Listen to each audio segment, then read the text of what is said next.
think the biggest challenges in Manchester are really the access to staff.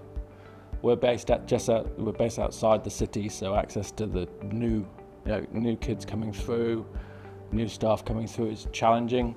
But also, I think it's for a more mature software business, the support around that more mature software business. You have a lot around startups, a lot around new biz, but the more mature tech startups that are not large, that's where we're kind of struggling to kind of have that community feel, I think. The biggest legal challenges we face are mainly we deal with big corporates.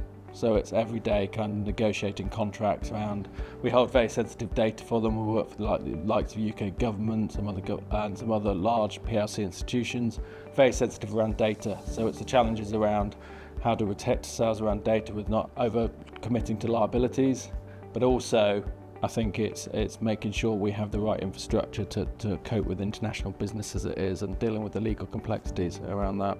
I think the biggest regulatory issues are around data sovereignty. Obviously, us exiting through Brexit require where do we keep our clients' data. We're expanding internationally. That causes other challenges. Where the UK, we could kind of keep it central in the UK. We deal with customer data on behalf of our clients. In that respect, they're very sensitive on where that is kept. So the regulatory change around data, GDPR, especially with the influx of AI and where that data is going, the data flow around AI and making sure we have that mapped out and have the regulations, understand the regulation around that. We're in a world that's fundamentally changing in terms of technology with the introduction of the large language modules.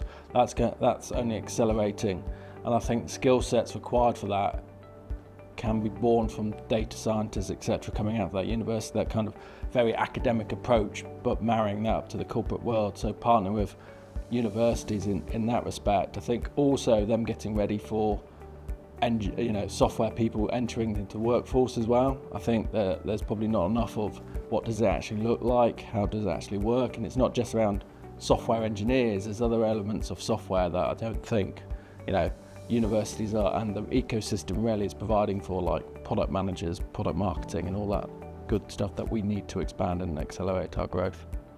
I think it's access to knowledge and access to people and accelerating that kind of, as you mentioned, collaborating through universities, but also the funders in Manchester, whereas an ecosystem within the London city arena, you've got a lot of funds, a lot of VCs, a lot of early startup funding.